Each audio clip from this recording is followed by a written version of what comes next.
Okay, guys. So we have a quorum, and now it's 1:15. So we're going to go ahead and get started. Thank you all for being here. I really appreciate it. For those who came in a little bit after my initial announcement, we will be recording these going forward, and we brought some else onto the team so that it can be done right and in a timely manner. So he'll chop this up, and then we'll be posted on the YouTube page so you all can see everything we did in case you forget, or you want to share with people, or you want to ask people to subscribe to my channel. I would love it so much. So yes, and all the recipes today are already, they're older videos, but they're already on the channel. So if you go to the Naija Guys on YouTube, these are already there. You can see me doing it. Yeah, it was like our first married Thanksgiving together. I made some of these recipes, so they're a little bit older videos. Okay, so I prepared. I think I have, and what you said, Kim, I have more food than than what I was expecting more. So it's good. All right, so I was going to kind of jump into the cooking today because there's a lot to do, so we can kind of discuss as we go. And so one of our first recipes, super simple, is a glazed carrot recipe. Now, don't get fooled by the glaze. It's not like super sweet. So in my coming up, I used to like the super sweet carrots, and now that I've evolved my palate, I can appreciate the more complex flavors, right? You can have the hint of sweetness that's already in the carrot, and then the glaze that we're going to put on it, how we're going to do it. Now, I'm going to start by saying today's an exception day, because today I'm here as a chef and not as a nutritionist, because pretty much except for the collard greens, everything else is not healthy. Okay? Okay. So just put that disclaimer out there. Do not slaughter me, okay? I'm fully aware of this is why every recipe says holiday such and such, okay? It's not an everyday such and such. True that holiday meal with the calories don't count. Oh yeah. Oh yeah, that's right. They don't count. Hey Ramona. Yep, so let's just put that out there, all right? So it's still plant-based, so that's why I don't like saying the word vegan, because vegan does not mean healthy. Vegan just says what you're not eating, doesn't say what you're putting on your plate. That's why I like the term whole food plant-based, because it tells you very clearly what you are eating. So, but today's vegan. today's vegan. All right. So, any questions? Is everybody comfortable with that? I hope I didn't pop anybody's bubble. And I did this like 2 weeks ahead of Thanksgiving, so that way you can try some of these plant-based sides or mains.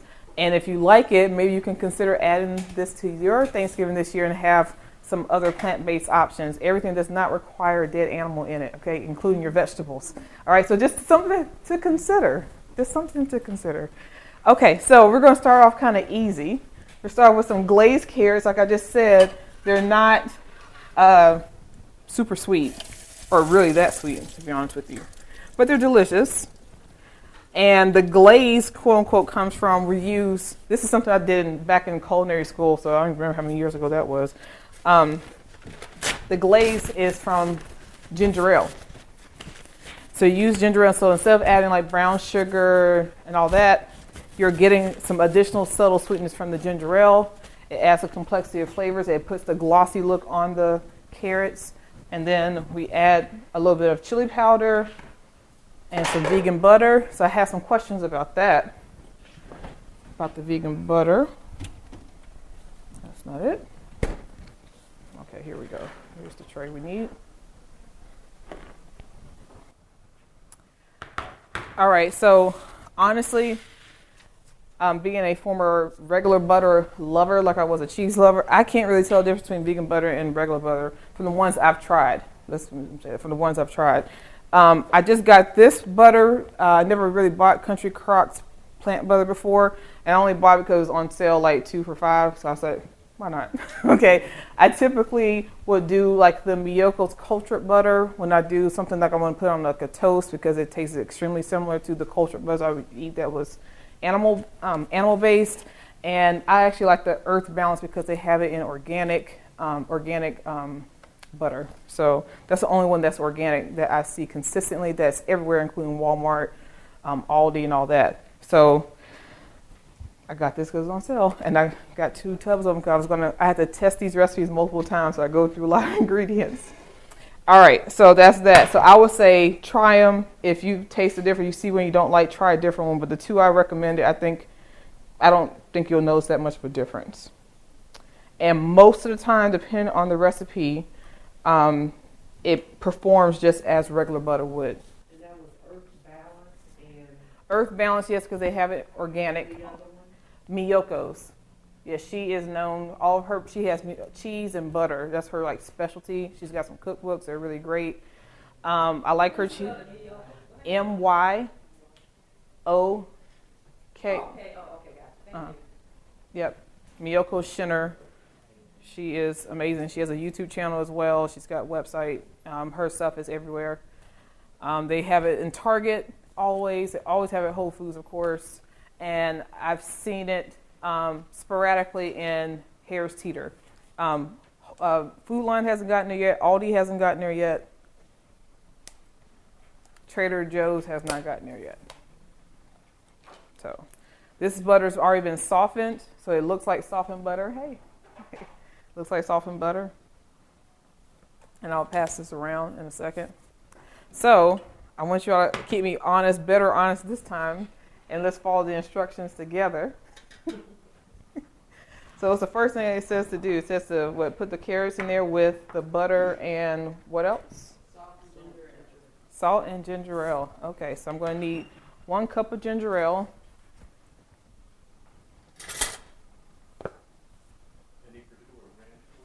No, because the nutritionist anyway would never buy any kind of soft drink, especially anything in a plastic bottle or anything like that. I just went to the gas station, and this is the only one they had. This is Canada Dry.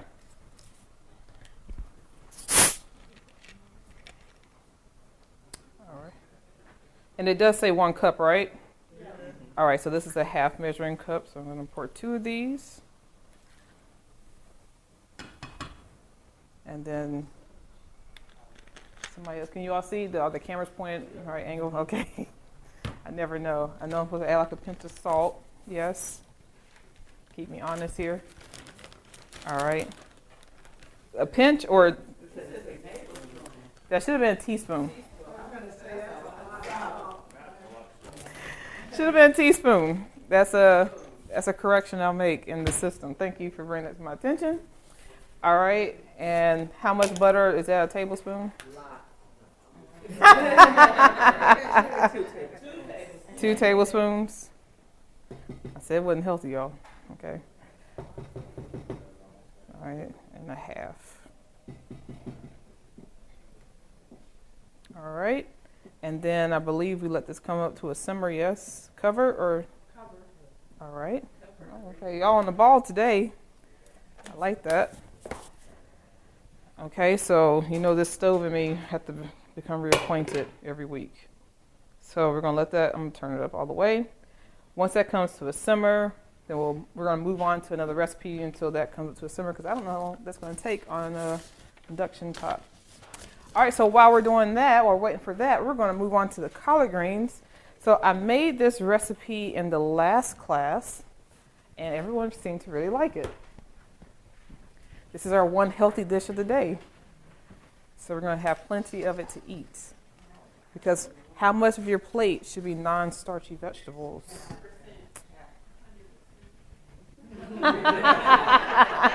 Yes, for the raw vegan in the back. Yes, that's absolutely correct.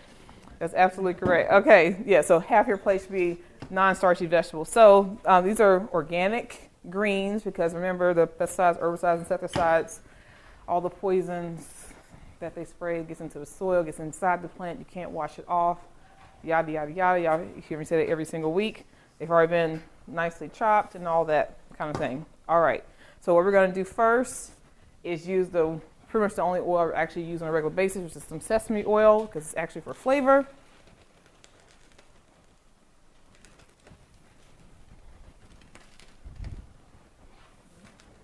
Really? Okay. All right. And so I'm making a double batch, so I'm doubling all the proportions here. So you have to pour it on the greens first? Yes, I'm doing this for a couple of reasons, because this is the only quote-unquote fat, and to make the fat soluble, you need to have fat to make the fat soluble absorb in your body. So when anytime you're eating greens, if you want to get all the vitamin E or A that's in it, or K, like that's in this, you need some kind of fat, preferably a whole fat. But this is 100% pure sesame oil, not the blended stuff. It's in a glass bottle. The stuff that you normally see is in a plastic bottle is a lot larger, and it's a blend of canola oil with a little bit of sesame seed oil in it. Don't get that at all. All right, and then when we put the seasoning on, it helps it stick to the seasoning instead of it falling to the bottom. I'll pass it around. I'm not brand loyal. I'm just. And you said what about the sesame seed oil versus the one you get in the store? Typically, the ones you see in the store are bigger, and it's a blend, and it's usually like canola oil, which is horrible. If it says 100%, yeah, the 100% ones typically are smaller and in glass. And that's okay. That's good. Okay. Yeah, that's a good one to get. Yep. All right, so we have that, and we're going to put all of our, so it's almost at the full boil, so maybe 1 second before I get my hands dirty and doing this. I'm going to start adding a bunch of seasonings to this. So basically, there's no real recipe for these collard greens. You season it how you want. Okay, this is So it says take the lid off after it's simmered. yeah, we're not at a, it's only in the middle. I need to get it across the whole thing, but it's coming. Okay. Just going to have to deal with that for a second. All right. So the seasonings that I put on here is just a guide. You put whatever seasonings you like on your greens. So this is not the end all be all. I've evolved this recipe because I have another seasoning that I like quite a bit on the greens, which is called greens seasoning. You all have seen this in the grocery stores because it's everywhere. And I like to put this on there. And so when I use the system I have, it has to be in the USDA profile for it to be on there to pull the nutrition facts. This is not in there, so this is not listed on the recipe. Yeah, let me pour it and then I'll pass it around and y'all can do what you want. But yeah, they have. I haven't seen a place that doesn't carry it, except I haven't seen it at Aldi's. But Food Line on up, all the bougie stores, all the regular stores, they have this. Okay, now we're at a boil. Okay, so when it's at the boil, I'm gonna take the lid off. Just give that a nice little stir. And then I think I'm going to let this boil again cover for another, what is it, 5 minutes? Is that what our directions say? Okay.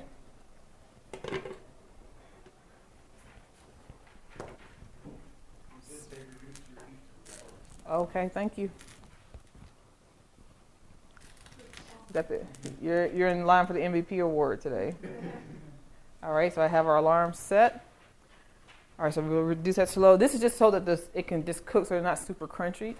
Just have a little bit of bite to them when they're finished. All right, so now that we have 5 minutes, now go ahead and season these up. So you just put what you like on there and how much of it you like. I just gave some general guidance.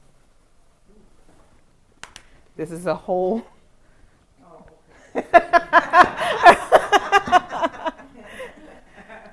And so the key with this that I've figured out with the greens, once we get this massaged and you have it, thoroughly incorporated, eat one of the raw pieces of greens. And if it doesn't taste very flavorful to you, then it's not going to taste very flavorful when it comes out the oven. All right, so add more for y'all. Okay. That might have been nothing. Okay. This is some smoked paprika. So I'm starting off adding all the seasonings that we have on the thing, but remember I'm like double or tripling this because it's more collards. And then it's the main thing, and I put a lot of this on there. Yep. Did you say on the green steam? Yes. Cut that little steam out of it? Yeah, if you want to. If you're a person that doesn't like that, I personally leave them in. But if you're buying not the kind that's in a bag, but the whole collard green, all you have to do is grab the end and pull like this, and then you have the stem in this hand and the leaf in this hand, and then you can just roll it up really easy like a cigar, and then chop them up. Yep. Okay. So now we're at this point where we are going to massage these greens. and then bake them.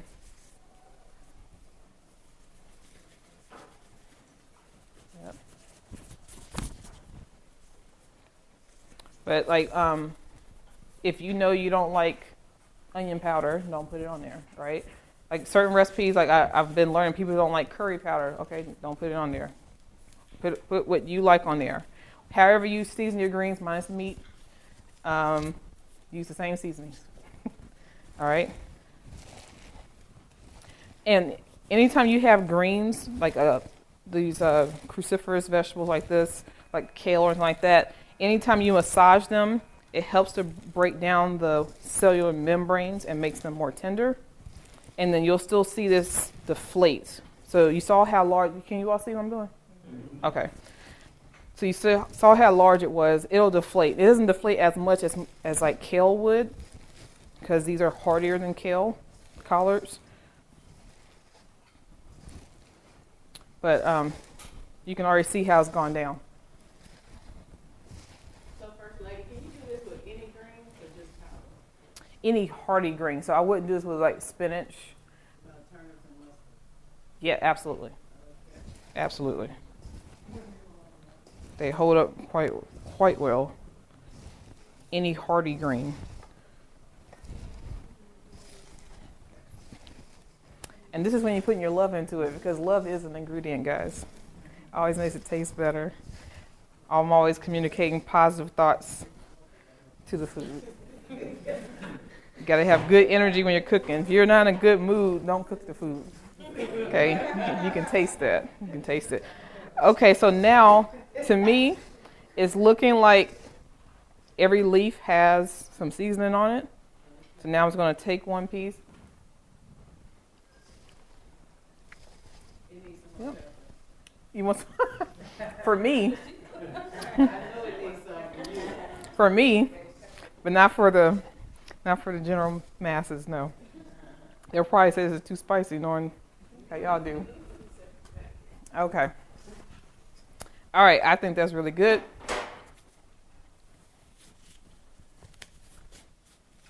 And you can do it as long as you want. There's no set time. Whenever it feels right to you. Okay. The other thing we're going to do is add in roughly like a head of garlic. Now, if you're not a garlic fan, this adds a depth of flavor. You don't have to eat the garlic because we're going to leave these whole. But if you're like me and my husband, we're going to eat it as part of the greens. So we just add that in there, and those will get folded in. Just the whole cloves. Yep. Yep. And then we'll toss that around again. And now here it comes the next part. So I believe the ladies that came the first day of class, they mentioned that I talked in our last class about not cooking or eating directly on aluminum foil. Does anybody remember that? Yes. Okay. Anybody remember why we wouldn't want to do that?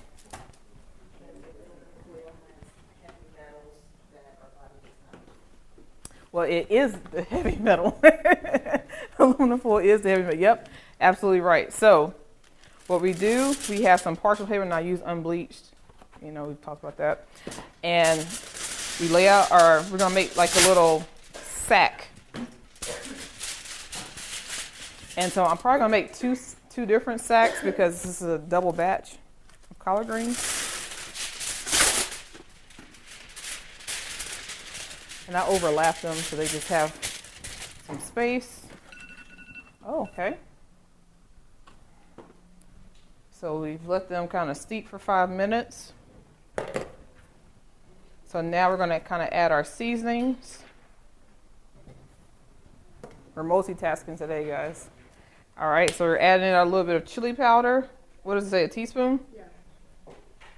Okay, I'm going to do a 3/4 of a teaspoon. And a dash of cumin. And a dash of cinnamon. Okay. All right. And it says turn it back up. Is it uncovered now? Yeah. It says uncovered, increased to high. Okay.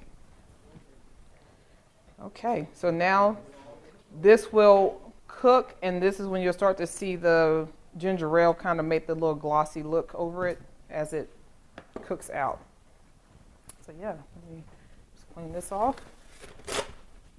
And that will take as long as it needs to take. Usually like, 5 to 7 minutes on the gas range. Okay. All right, so that's coming back up to temperature. So now we have our aluminum foil here, back to the collard greens. Gonna lay out our parchment paper. I'm using some tongs. So why do you use both the aluminum foil and the parchment paper versus just using the parchment paper? Because when you fold up the parchment paper, it doesn't stay together. It doesn't, like aluminum foil like holds together when we put it into the envelope. And parchment paper, you have to have something to clip it to keep it together. And it's a little bit more porous because it's paper. So you want to keep the steam in. The steam is what's going to make it, makes it feel like you've been cooking it on the stove all day.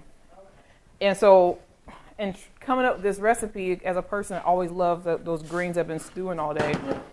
All the nutrients have gone into what they call the pot liquor. Okay, we want to retain as many nutrients as possible.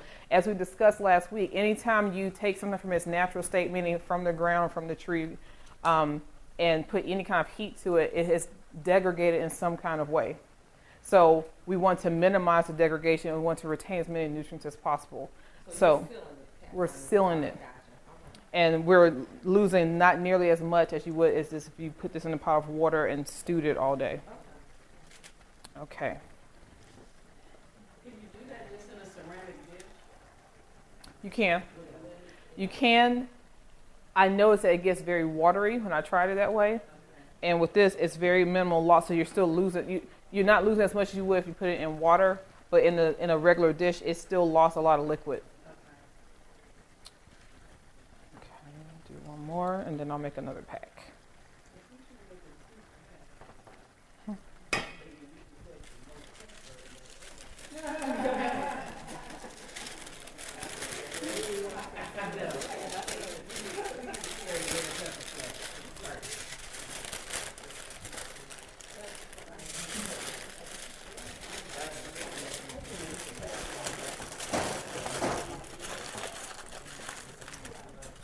Do y'all see? You see this?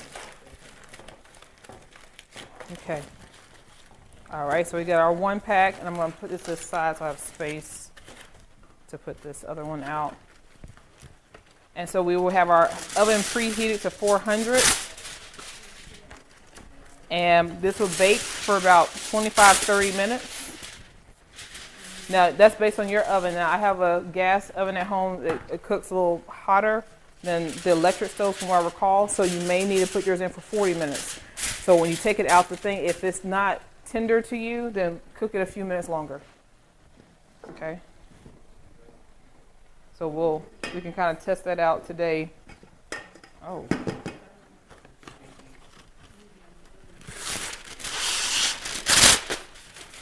Okay.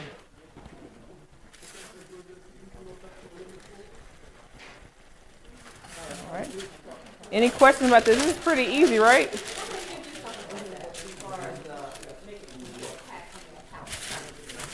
So in my meat eating days, I used to make these chicken packets. I would take aluminum foil. Of course, there was no parchment paper at that time.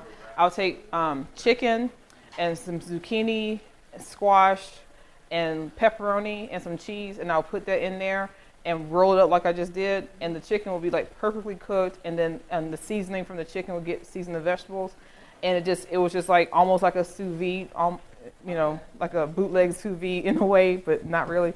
And so I was just thinking about wanting to do something like that. And I was like, oh, if I do the greens, it'll retain. And I just tried it, and it was like, oh, this is way better and way less time consuming.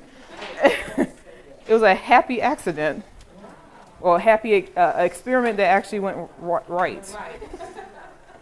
Because they usually don't. Because you're not really using any liquids. Like normally you would use the greens, you would put like a chicken broth or something like that broth. You don't use anything, so. That's why you have to make sure you have seasoned it.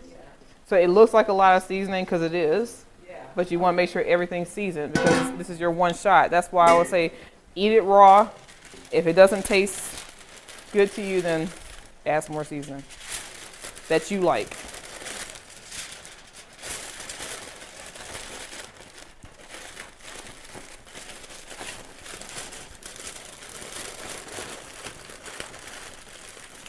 So I skipped making the snack for y'all this week because I pre-made a lot of the dishes so that you won't have to wait for them to cook from the start. Still need a snack? Okay, I know for next time then. Apologies.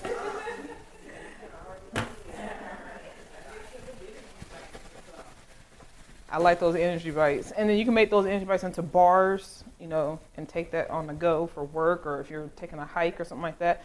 So, which camera? You all see the gloss? The glaze coming through? Oh, here? Can y'all see that? This is where the glaze comes from. That's from the ginger ale, the sugar, the cane sugar that's in the ginger ale. And so we're going to just keep that. It's almost done until that liquid is finished being absorbed. There we go. These are the one I had already done this morning. I'm going to add those in there. And so y'all get y'all's first little snack here in a second. Doesn't qualify? Okay, good to know. All right, so we got two of the 4 done.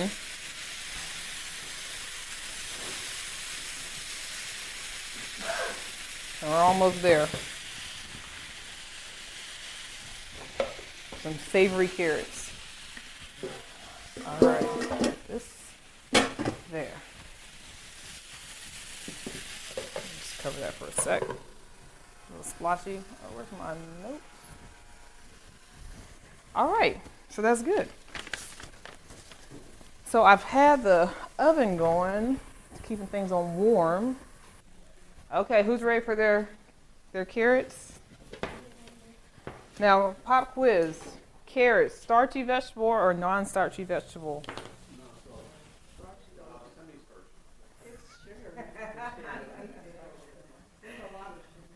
It's a starchy vegetable. So we wouldn't want a half plate of carrots, okay? So the collard greens are non-starchy vegetables. So you would want a half plate of the collard greens. And if you chose to add more carrots, you would want to do like 25% or so, okay? But if you're just starting off, you're trying to get into healthy, if you want to start with a half plate of carrots rather than a half plate of something else, then so be it. Okay. All right. This is 2 pounds of carrots. Good. Okay. All right. Moving right along. Carrots are only a quarter of the plate. Yeah. I'm only saying that this is, when you're just trying to have a proper plate because it's a starchy vegetable.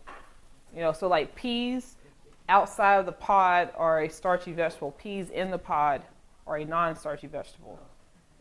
Yeah, that's where all the fiber and all that stuff is. So. So can you use regular carrots or you have to use baby carrots? No, you can use So typically, if I'm being fancy, I would buy real carrots and I would slice them on the bias. Yeah. But for all y'all today, I was like, I'm going to buy the baby carrots. Yep. So I take some liberties sometimes. Okay. All right. So that went over well. So next, we are going to, should I do the dressing or the meatloaf next? What do y'all say? Okay. Okay, we'll do the meatloaf since someone said meatloaf. All right, so the first thing for the meatloaf, the first thing we're going to do is prepare our egg, okay? There are lots of different egg substitutes. What does egg do? What are the 3 things that eggs do? It binds, yep. Go on, Rashidi. It binds. What else does it do?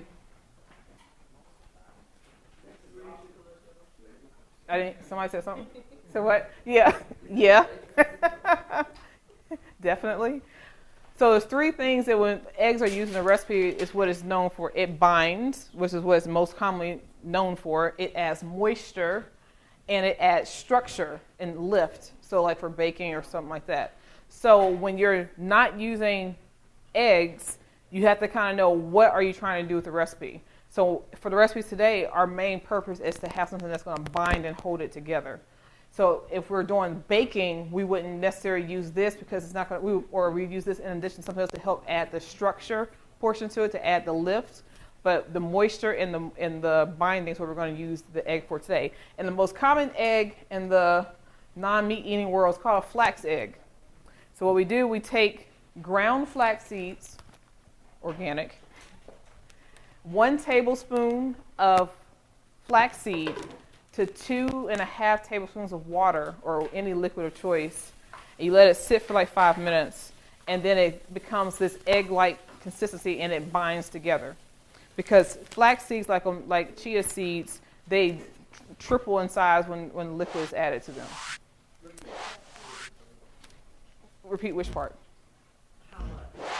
Oh, 1 tablespoon to 2.5, and at least 2 tablespoons. You want to at least double it, but it can go up. You see, some recipes will say 3 tablespoons. That's for a very runny egg.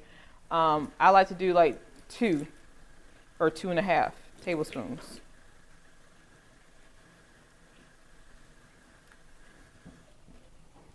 So all we do, I just added the water to it. I'm just going to let this sit here, and in like 5 minutes, we'll have an egg. Okay, so that's our prep for our egg. So flax seeds, incredibly high in omega-3s. Okay, this is something you want to get in your body as much as possible. People feel like the only place you can get omega-3s from are from fish. It's a whole other discussion, but that's absolutely not the case. The fish get their omega-3s from the algae that they're eating, the plankton that they're eating. But if you want to increase your omega-3, it's so easy to add some flaxseed on top of a salad. Just put it in whatever you're baking, just to add it in there. It's so easy to incorporate this into your daily lives and get those essential, because omega-3s are essential. So when we say the word essential, when you hear something like your essential fatty acid, what does the word essential mean? Not correct, huh? Must have, meaning what? It is important. So anytime you hear the word essential, that means your body does not produce it on its own. Okay, our bodies don't produce omega-3s. We have to ingest omega-3. So when you hear anything that says essential this or essential that, it's because your body doesn't naturally produce it on its own. So it's important. So most people are usually deficient. We are very high in omega-9s and omega-6s, which are the more inflammatory types. We need them all. We need 3s, 6s, and 9s, but we have to get them in the right proportions. And we're significantly low in omega-3s, which is your anti-inflammatory. Okay? So chia seeds, flaxseed, anything that has really high omega-3s, do an abundance of this, like chia seed pudding, which I'll probably bring as a snack for you all next week for you all to try. It's a really easy way to, as a breakfast or a snack, to really get that in every day. Anything that you're baking, it's not for flavor or anything like that. Just to add it in, and you're getting those nutrients in. All you need is about a tablespoon a day. Just add up. That's for like the bare minimum. And since we're talking about bare minimum stuff, last week we touched on RDIs, like the recommended daily inputs and values that they say you need. What is a good source and versus an excellent source? What's the difference? Who recalls? Mm-hmm. You don't remember the percentages? So something that's from 10 to 19%, 10 to 19% is considered good. And anything 20 and above is considered excellent. So when it says an excellent source of iron, that means it has 20% of your daily recommended needs. Now remember, we talked about your daily recommended needs. They're saying based on if you were a 150 pound, 18-year-old white male Okay, so it's the bare minimum to keep you alive. It is not what you need to sustain you when you're in different states of disease, and especially when we live in this world that's full with so many chemicals, and it's a toxic environment we're living in. So that's the absolute bare minimum. So it's something, it's good, but don't rely on that. Don't think like, oh, it says excellent source or whatever, and I'm good. No, you're probably still way, way, way under. And it's really good if you work with your healthcare practitioner to know where your levels are, so you know how much more you need to increase certain things. If you don't want to do anything in isolation, because the body doesn't work in isolation. So I'm going to pass this around. The other little tip I want to say specifically about flax seeds is that when you buy flax seeds, I usually like to buy seeds or nuts whole, not pre-ground. So this was definitely a cheat for the class today, so I won't have to grind those in front of you all. But if you buy whole flax seeds, you cannot eat. If you just eat them whole, you'll poop them straight out. They don't break down. You have to pulse them in your blender. And you do that, it keeps them fresher longer. You can just store these inside the refrigerator. But sometimes it's easier to go ahead and buy the flax seeds pre-ground. But if you don't, your body won't absorb them. You'll see whole flax seeds in your stool. So that's just something to be aware of, okay? But it doesn't mean don't buy them. Just make sure you ground them up. Okay, so our carrots are done. What about the carrots? How do you think about the savory carrots? Yeah, they're not sweet. Okay. Okay, cool. So we said meatloaf, I think. Someone said meatloaf. Okay.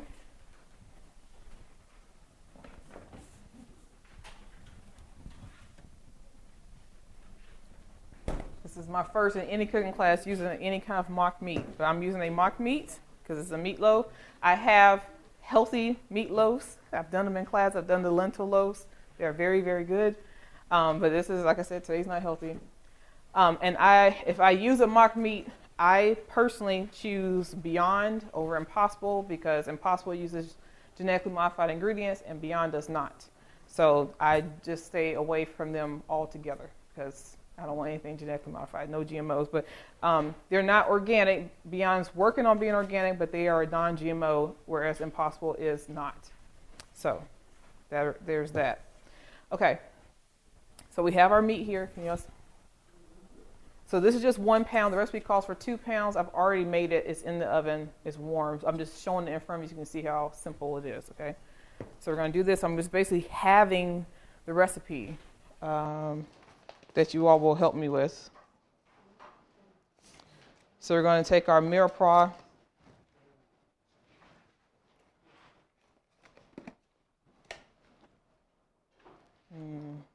How much I want to use. Thank you. Who remembers what a mirepoix is? Onions, carrots, and celery. Yeah. And then what ratio for bonus point? 1 to 2. Which one's the 2? Yes. 2 parts onion, 1 part carrot, 1 part celery. And what's that called? A mirepoix. A lot of the English words are, English is a bastardized language anyway, so we steal from German, we steal from Latin, we steal from French. So mirepoix, that's very standard in French cuisine that we use in American cooking. This is just a chopped onion. I'm putting half of this in there because I use the other half for the dressing. 1 part celery. Anytime you hear the term mirepoix, that's what it means. Celery, carrot, and onion. Yes. What's a sofrito? Sofrito. Okay, so we can go into that because it's 2 different types. You have the Italian sofrito, you have the Spanish sofrito. It's a whole. We can get into all the holy trinities of food. But it's the same kind of base. Yes, Their cuisine, it is. Go ahead. compared to, say, French cuisine, which is all based around mirepoix, everything's built on top of mirepoix. Yep. But with Italian and Spanish, the sofrito is their base, and then they build all their sauces on those. Onion, celery, and peppers, I think. Yes, that's correct. Every region has their own, as they say, holy trinity. Like I told you, in Nigeria, it's pop quiz. What was that in Nigeria, or most West African cooking? not hot pepper, not as part of the Holy Trinity. We use a lot of yeah. Tomatoes, bell pepper, and red onion. Yep.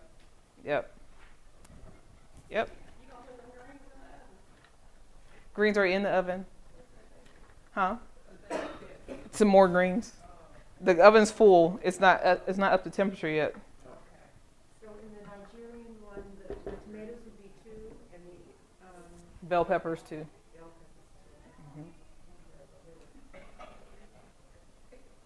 All right, so we're going to do a quick water saute. I just have some broth here. You can use regular water, whatever you want to, just to give this, and whenever this thing starts to heat back up, this has a, I think I say every week how I'm not the biggest fan of this particular stove. This particular stove, not the type.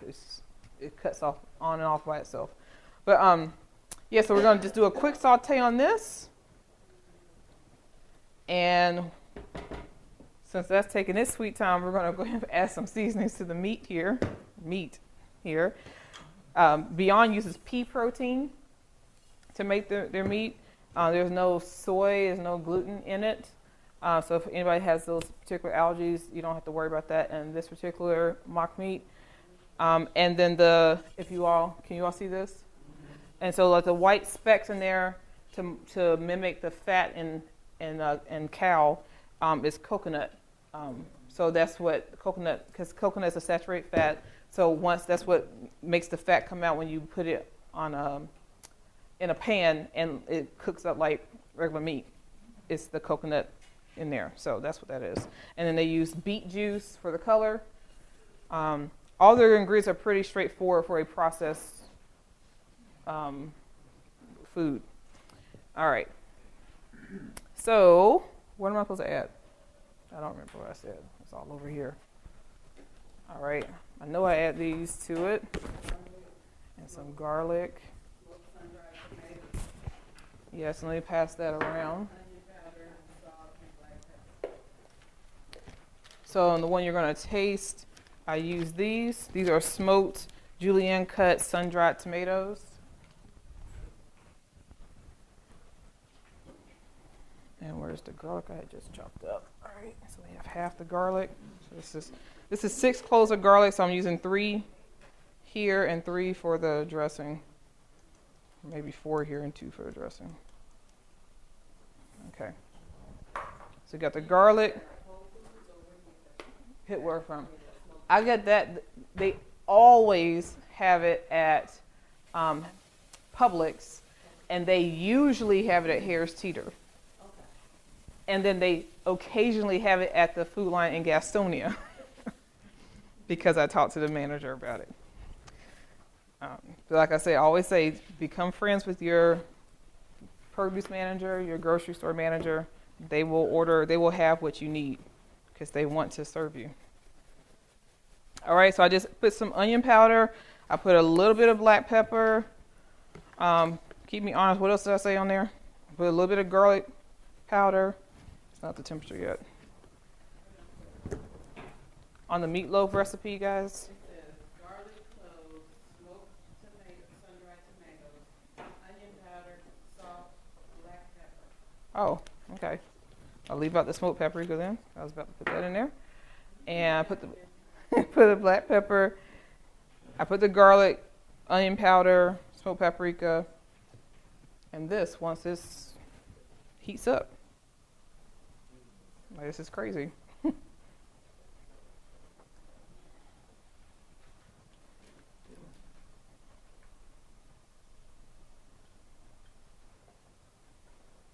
It's like it doesn't get hot and then it just gets hot all of a sudden. It's very uneven. Yeah.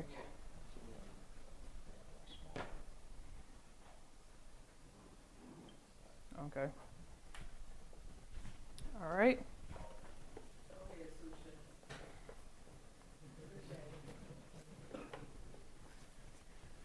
So I made the meatloaf you're about to eat now. I'm going to make this meatloaf now, but it'll take 30 minutes to bake, so you don't have to wait. I made one this morning.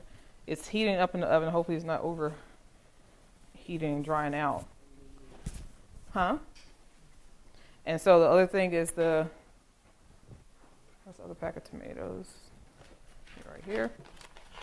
So I ran out of smoked tomatoes, so this one would just be regular sun-dried tomatoes, not the smoked kind. Huh? Yes. Yeah. So it doesn't look as pretty as it did this morning, but because it's been reheating since I've been in class, so hopefully it's not dried out. Okay, let's go ahead and get those in the oven. No, it's in here. I'm gonna put this in the oven. Well, let me finish making it first, so then y'all can get it, so y'all can see it.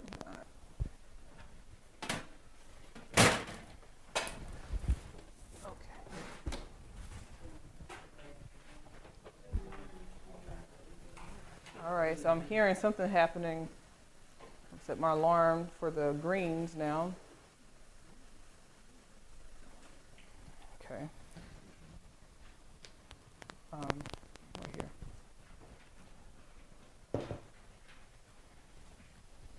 All right, so we have our mirepoix that's finally warmed in the pan.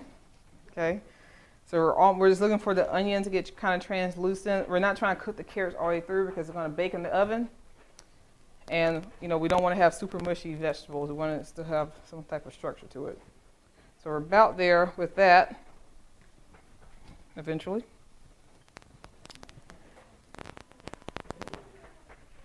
All right, so with this, while we're waiting on that, I'm going to go ahead and just fold this in lightly. So I'm going to do like a little mini loaf right here because this is just half the recipe. You have to put it in a loaf pan? You don't have to, I just do. Is that to keep the shape or is that to Shape. retain the moisture? No, shape. You just make a loaf and put it on a sheet. I would say if you do it that way, I would dome it to help keep the moisture in because of the coconut oil in it, it won't go flat, but you're going to have a lot of liquid. So you want to dome it some kind of way, something that it can pull the juices. It's good in muffin pans. It is good in muffin pans. Yeah, I've used this for a holiday recipe. I made like mini shepherd's pies with it in the muffin pan. And I usually use silicone loaf pans and muffin pans, so you don't have to use any extra oils. And if you all can tell, I was very gentle with this. You don't want to like overmix it. You're just trying to make sure everything's kind of incorporated through, and that's really it. And all I'm going to do is once this is done, I'm going to just add this to that and put it in the pan.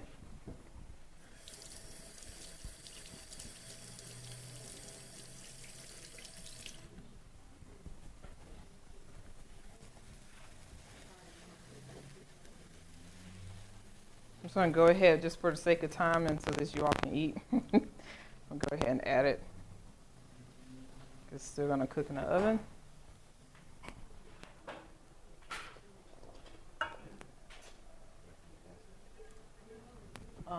Yeah. It's still warm, right? Okay. All right, so he's coming around now with some pieces of the meatloaf. Now, growing up, I was never like a meatloaf fan, and then when I did have it, I never liked that tomato ketchup topping on top. So if you like that, feel free to add that.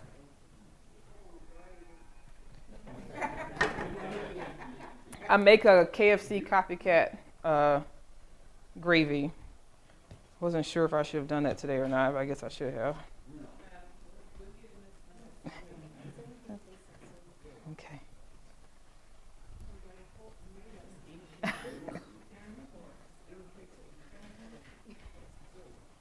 Y'all like it so far? It's really good. Yeah, I need some gravy on it. It looks good right here. That's not too dry at all. It's not. It was very juicy when it comes fresh out. Okay. It held up. All right. That's good to hear. It's very good to hear. A1 all the way, baby. All right, so I'm going to use this little mini loaf pan to put this in there because I put, What's that in the pan first, lady? Is that part of the paper? yeah, yep, just so I don't have to spray any oil in it. Some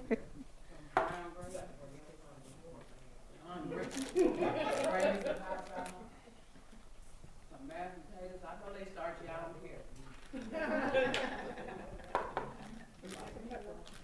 So how much of your plate should this meatloaf be? Till I get full. Huh? Half a plate, Aaron? Half a plate. Is that what we learned in the class? 25%. Aaron. See, I'm trying to gain weight, so I need more than 25%. We just have to change your proportions, yes. That's good. This like sharing so fast. Talking about losing weight. That belly ain't going nowhere. Girl, I am really amazed at how close this is to actual meat. Is it really? Okay. better. Cause then your nose won't be running, your ears won't be itching, you won't be all clogged up. I mean, it's still a heavily processed food, but I mean, Right. it's good. It's a great transition food. So for people who are saying, I really want to eat more plant-based, but I still have my mind and eat meat in my plate, these things are really good to help you through that transition until you realize you don't need it or want it at all. But, or, you know, for holidays or something special, you know, occasionally. So those look a little overcooked now. Okay, I'm gonna give you some of this collard greens. These were in these a little bit overcooked, but we got the fresh batch in there, so you all can try it and see what you think. So the tomatoes are in there for the umami. So when you have any kind of meat, there's a natural umami that's there that you have to make sure you're accounting for when you're making plant-based recipes if you want them to taste good. Anyway, oh, I forgot our egg. Okay. Down. Down. You said down? Yeah, so there you go. Yeah. Okay, so I'm gonna try to pour this out slow so y'all can see the consistency of it. Okay. Does that not look like an egg? So that'll stick it together the way an egg does. It binds it together like an egg does. So should have been mixed up. And it doesn't have any. I'm about to mix it up right now. It ain't too late. And it doesn't have any flavor either. No flavor. No flavor. It's strictly there just to bind.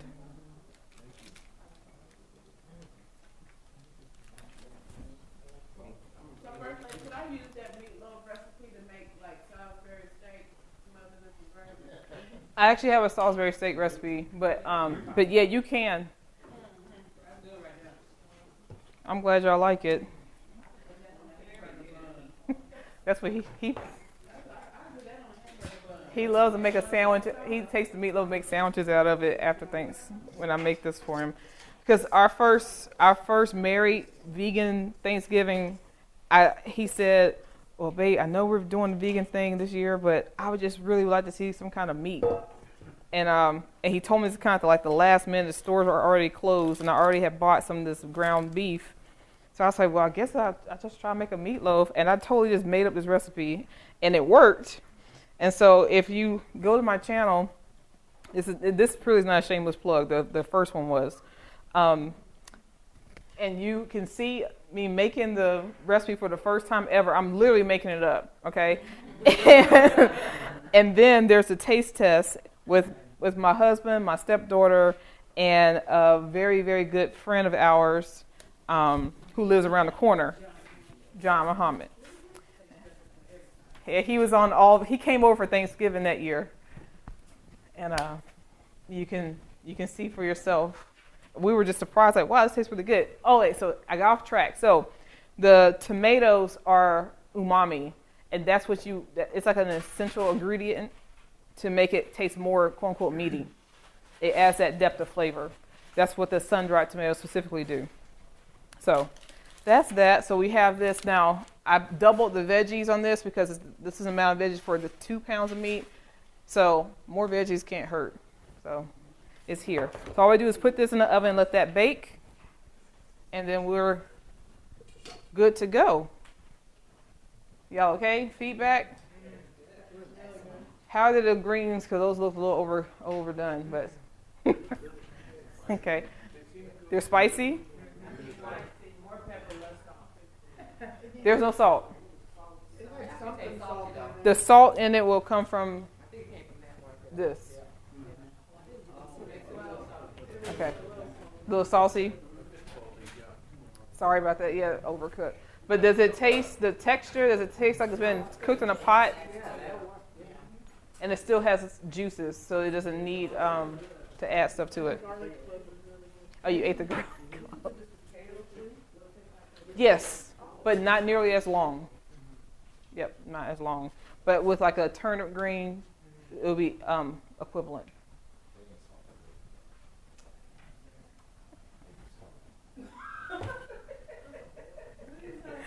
Nothing.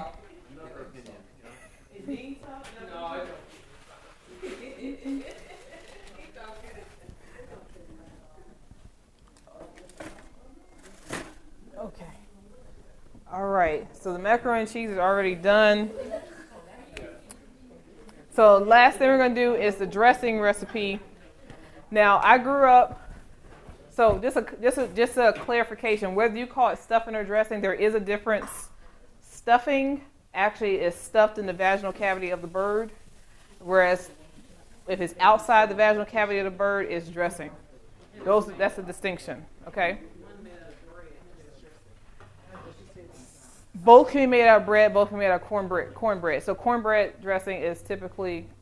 So cornbread dressing itself is actually, it comes back from our enslaved ancestors. They made that with day-old cornbread, but that came from West Africa from a dish called kush, not like the recreational type of kush, but kush is it didn't use corn per se, but it used day-old ancient grains, and they would add that with fried onions and blend it up, and it was like a cornbread.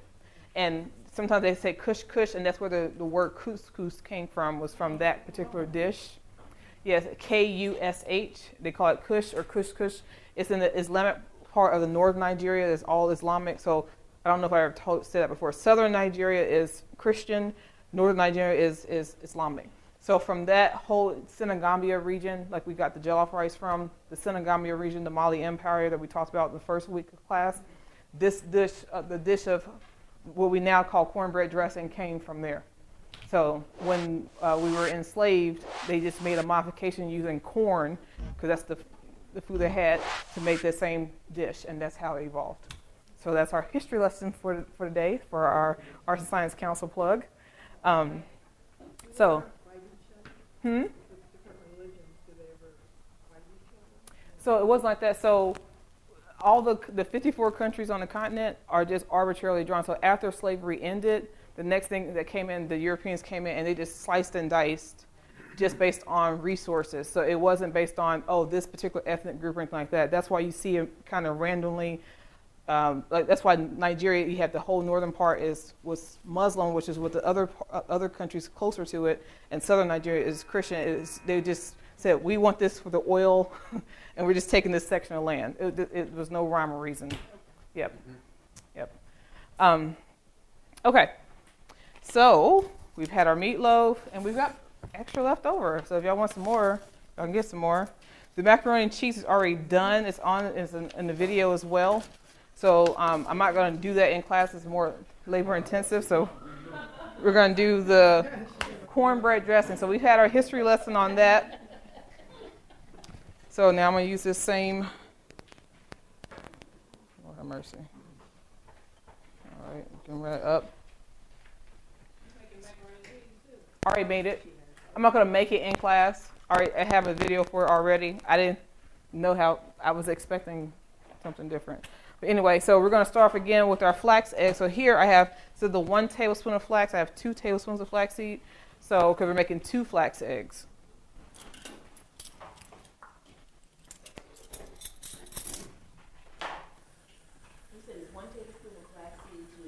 1 tablespoon. Yep.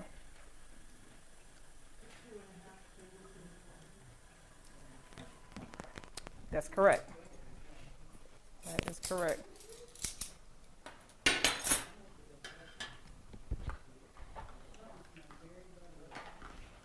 You said buttery? Yeah. Okay. You might be smelling the dressing or the macaroni and cheese because I put a crust on top that I think is buttery. Have y'all had the dressing already? No. Okay. I might just go ahead and take this dressing. I think it's ready. I don't want it to get dried out.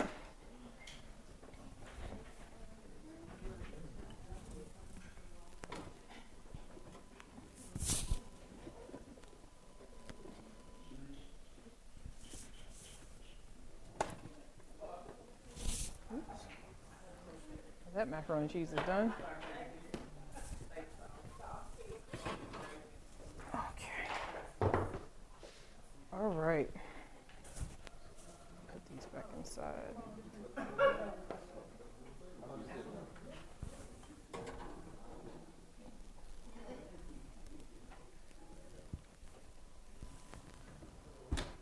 Okay.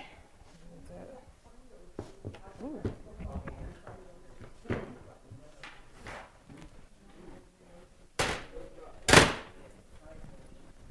Okay, y'all. All right, so our first dressing is done, so I'm gonna make the second dressing. Right here. So growing up making dressing with my family, we would do the whole thing where we make the cornbread and then bake it, and you take it out, you crumble it up, and then you add the stuff to it, and you bake it again, right? And I always felt like it was duplicitous. I'm like, I don't really feel a difference. So I started playing around with it, and the way I'm doing it, I didn't need to do all that, and it was a lot shorter. So I like that, so this is the way I started doing it.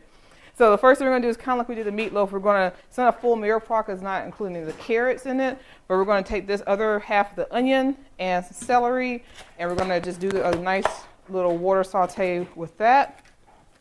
Y'all can still, the camera's still good, right? Y'all can see? Okay. Perfect.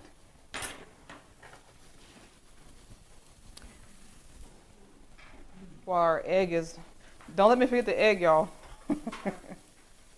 Okay. Onions and celery and a nice little water saute.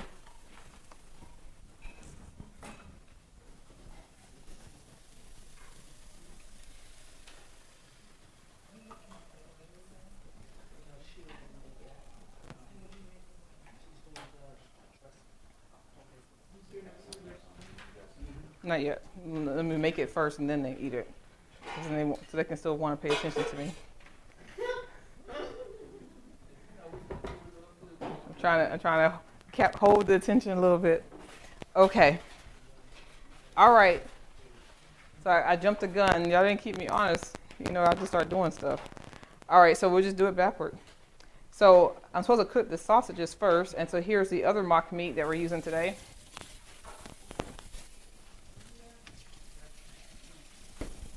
Take this out too. We have our milk here. We have our Beyond sausages. These are the brats. They have it regular and they have it hot. I personally can't tell the difference between the hot and the regular, but in case you all are more sensitive, I just got the non-hot. So what we do is we brown the sausage with the sage first, and then I do the semi-mirepoix. But I didn't do that, so I'm just going to go with it. So I'm going to go ahead and just saute all of it together. And so I add the sage because I remember growing up when we did get the Jimmy Dean sausage, my mom always had me get the one with the sage.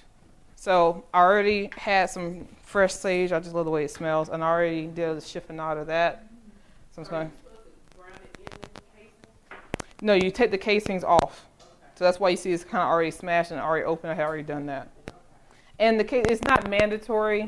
If you leave the casings on when you brown it, it'll kind of start to stick a little bit to the bottom. And the casing that Beyond uses is an algae, like a seaweed, to make it fry up like meat sausage. So, get some more heat. And these brats, like when we were transitioning, these were really good because it didn't feel that different. So these are a very occasional indulgence. So to get some more heat, I'm adding in the sage. If I'd done what I was supposed to do, I wouldn't have the liquid in the pan, so it would kind of fry up, and you would hear it sizzling rather than it trying to steam. That's okay. We're gonna get there. Yeah, we're gonna still get there. So I'm just breaking up the sausage.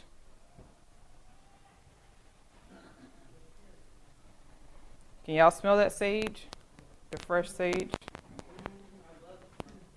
Yeah, it's amazing. So since they usually sell, that sage is usually already pretty much ground and chopped up when you buy seasoning in the store. So you only just buy just the leaves and you chop it up yourself or what? Yes, I can show you. And where do you get that? I'm pretty sure that's at Whole Foods and places like that. No, every store.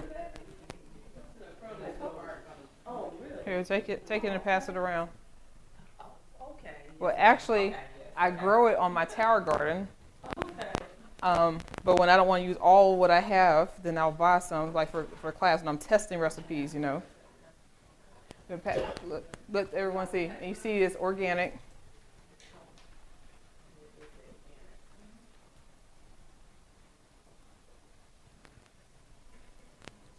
And even when you buy, say you bought the meat version, I would still add the fresh sage to it just to brighten up the flavors, and it takes it a long way. It makes it taste more homemade, in my humble opinion. Okay, can y'all smell this? What does it smell like to y'all? Just sage. You don't smell the meat?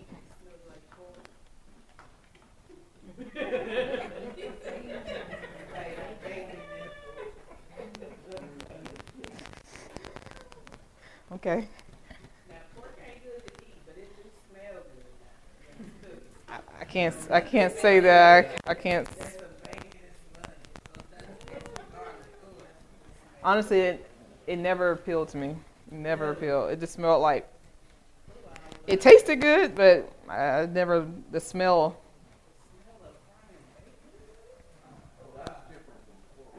Yeah, that's different from. I mean, it's pork, but I thought when you said pork, I thought of pork chops, and I was just like,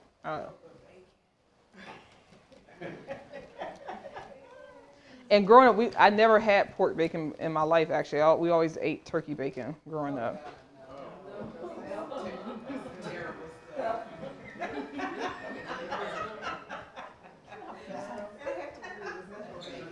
Bacon is okay, but you might as well just not have bacon. When I actually had pork bacon, it was so greasy, it was off-putting. I wasn't a fan. So yeah, but no, we never had pork bacon in the house. I have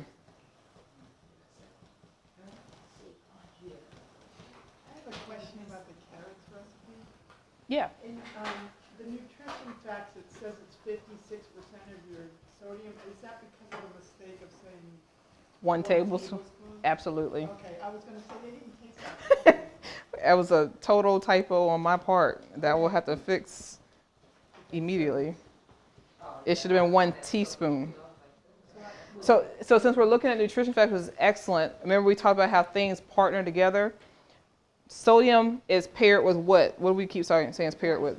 Right. So your potassium should be at a minimum, should be double what the sodium is. So a lot of these recipes that say it's not healthy, you'll see that the sodium is not. You see the sodium kind of edges out the potassium. But that's why you have half your plate of greens to help balance it out. But from recipe to recipe regardless, just like seriously, potassium should be at minimum double the sodium. But it should really be like quadruple the sodium. And then you're in a good space. But that's what's the problem with a lot of these processed foods and fast foods. There's pretty much no potassium and tons of sodium, and the balance is totally out of balance. And that's what you don't want. That's what you don't want. Now, had I not added in the the broth, this would have been browning by now. Instead of just kind of cooking and not getting brown, but the flavor will still be there. So we're just gonna keep going with it. Okay.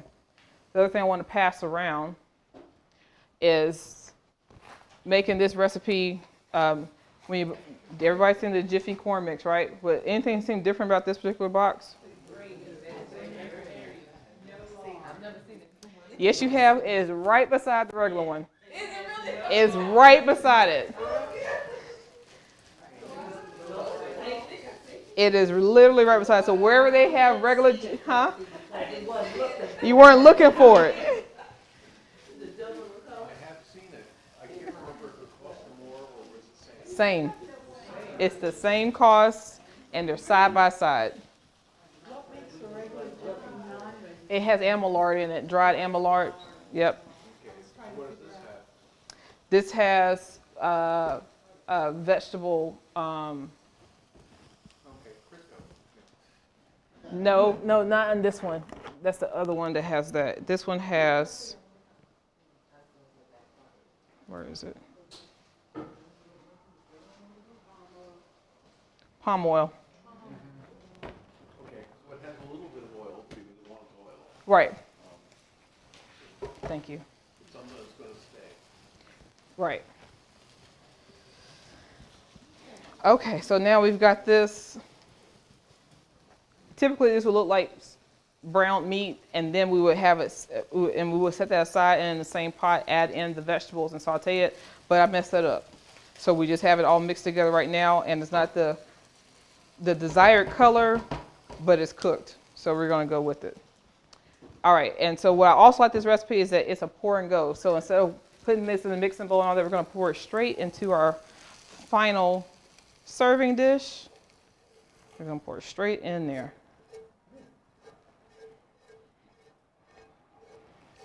I was always, for some reason, on dressing duty growing up, and I was just like, why do I have to keep going back and forth, back and forth? I was always annoyed. So let me turn this off. Thank you. All right. So now, don't let me forget the egg now. We're going to pour in our corn mix right on top of it. It's going to all go in one pan. And then, by the magic of TV, it'll be all ready for you all to eat. Okay? So yeah, it costs the same, but it is a hair bit healthier. Okay? And it's well, it's cruelty free. And that's always that's priceless. Come again? So you're pouring the Jiffy mix on top of it versus mixing the cornbread with the egg and then mixing the meat in it. Mix it all. It's a one pot dish. And this is really out of just my childhood laziness.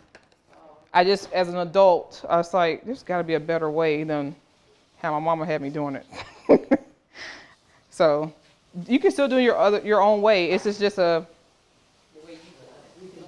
very quick way to do it, where you don't have to do all the extra stuff. It's efficient. Thank you, Kimberly. That makes me feel better. Now, where's my... So we're going to add in 2/3 cup of plant milk and our egg and mix it all up and put it in the oven. Now what type of milk are you using? So this is cashew milk.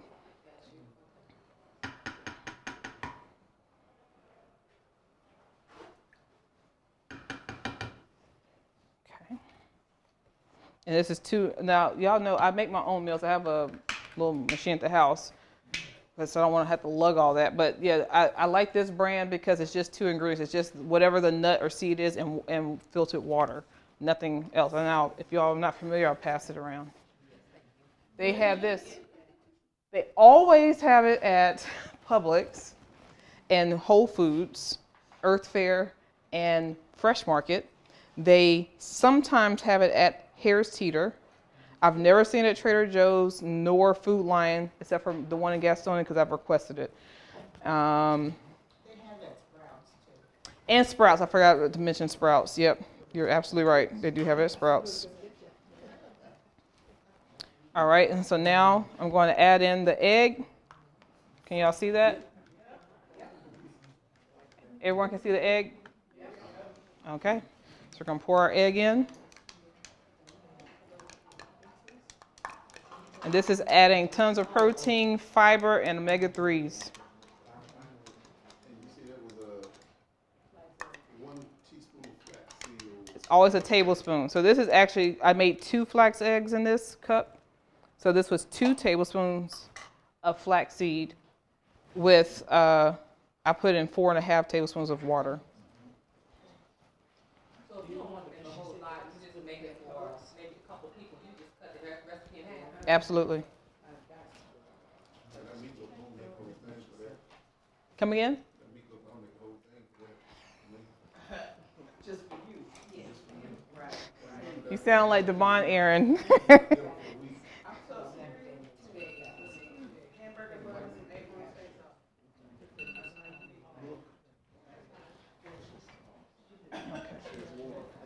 More. Hey, you bring this meat. I realize that.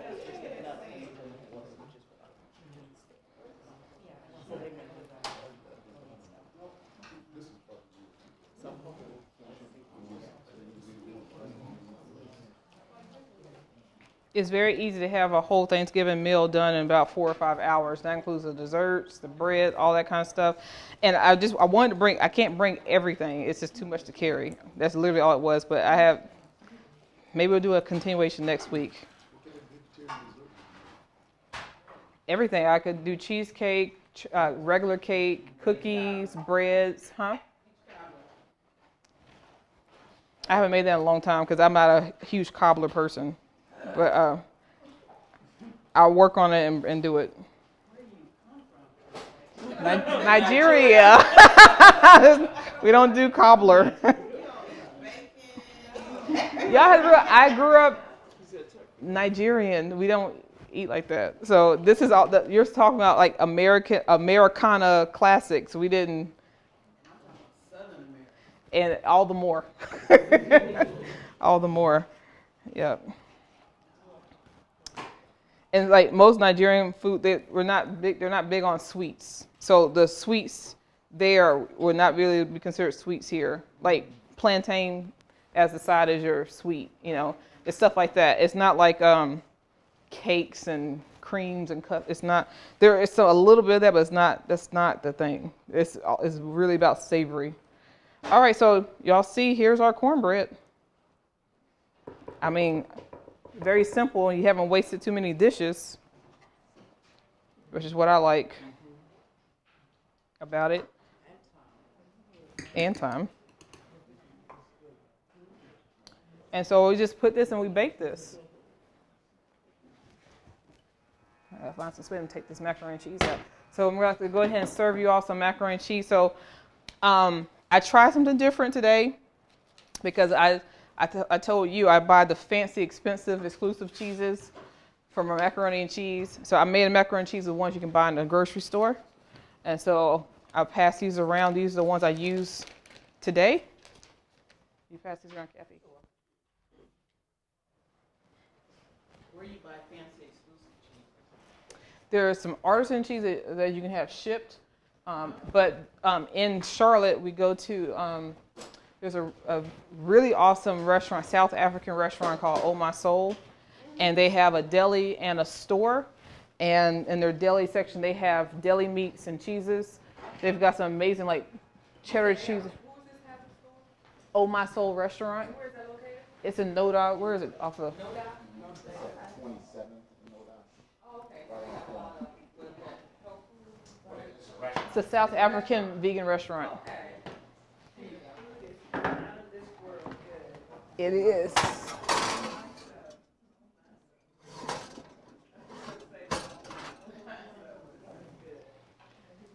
Can y'all see that? Okay. So, all right, set the alarm. No, let's go ahead and have that. Let's start with this one. So just to kind of talk through, so you see me make the dressing. So we're going to pass out the dressing. Excuse me? We're already eating that. The dressing? Oh, okay. You can make that. Thoughts? We'll take more. Thoughts on the dressing? Welcome to feedback. Just good? Does it taste different or different seasonings or just different altogether? Okay. Dense. You don't do cornbread? Oh, okay. You do the bread, regular bread. Yep. It's something to try, y'all. So I appreciate for y'all being open to exploring different things because you might like something, you may not. So, all right, so we did that. So now with the macaroni and cheese, I like to make my own cheese sauce, and that's, it's a labor of love. So I didn't want to show that. I want to show a version that was more approachable with cheese you can buy in the grocery store. And so I always still use a whole grain pasta. So the one that's passed around now is a brown rice pasta. This one's with a teff pasta. And then the crust on there, I take club crackers and pound them up. And that's the crust you see on top is club crackers. And that's really it. It's you make the sauce, you boil the noodles, you pour them together, let them sit so it can marinate for a little bit. Yeah. No, even pre this lifestyle, I never put egg in my macaroni. I don't like the way that, I never liked that so much. Yep. So that's really it then. What y'all think? That's really great. Yeah, which one? Okay. Yeah, when are we coming? We don't even get to celebrate Thanksgiving this year because we'll be heading to Dayton, Ohio because he's teaching some workshops that weekend up there. So we'll be up there doing that the day after Thanksgiving. So we have to leave on Thanksgiving Day to go up there. So first thoughts, how different does it taste? No, it tastes really good.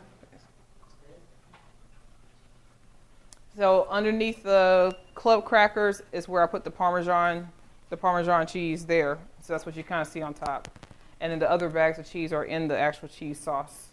And did I bring that? No, I didn't. So in the cheese sauce, I always put Dijon mustard. I smash some cloves of garlic that I discard after the sauce is boiled just to add flavor, but not the actual garlic. I put like several shakes of hot sauce because I actually don't like hot sauce, but it adds a depth of flavor. And I add vegan Worcestershire sauce in it as well because regular Worcestershire sauce has anchovies in it. And salt, no salt, pepper.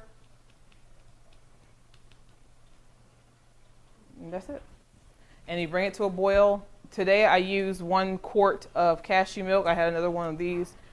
I typically use coconut milk because it's, how thick it is, but cashew milk is pretty thick too. But I remember some people in the class are not fans of coconut. Even though you can't taste the coconut, just to rule that out, I just went ahead and used cashew milk instead.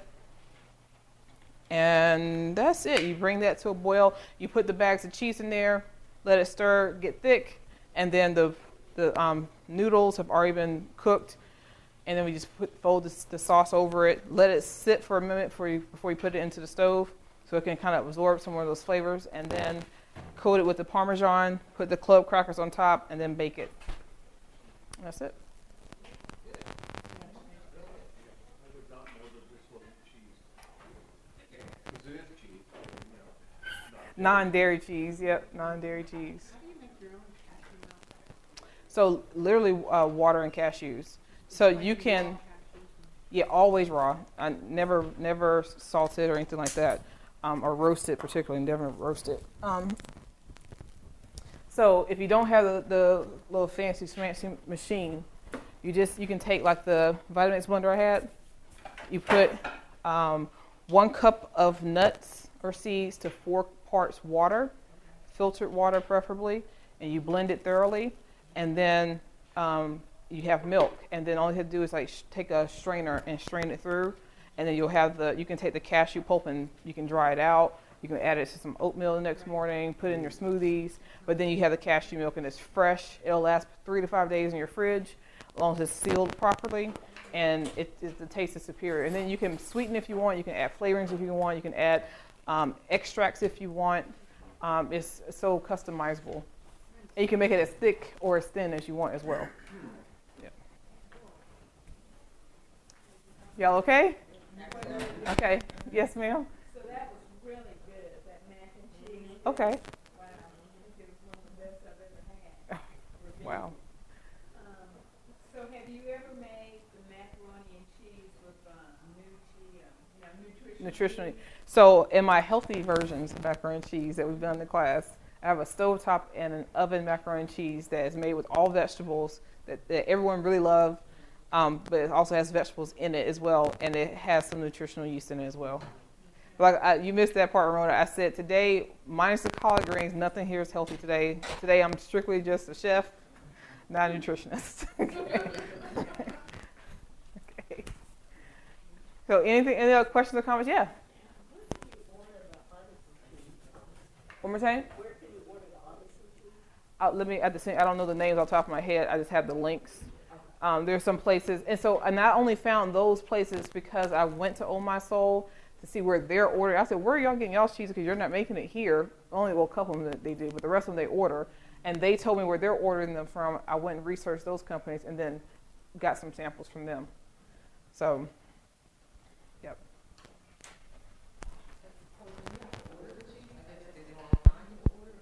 You can order. She's talking about the artisan cheeses. Like if you want to do like a charcuterie board, or if you want to make a very expensive macaroni and cheese, yeah, you can order those. And so I've done that when we're trying to do something like extra special.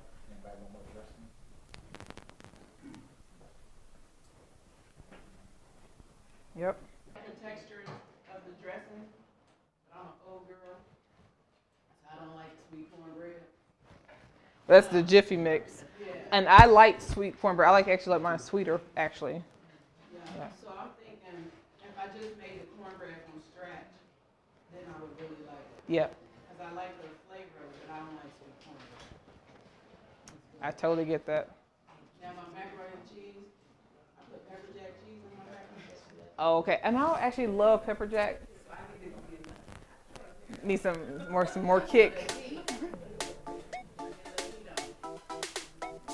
I totally get it. Anything else, guys? So we are out of here 15 minutes early today.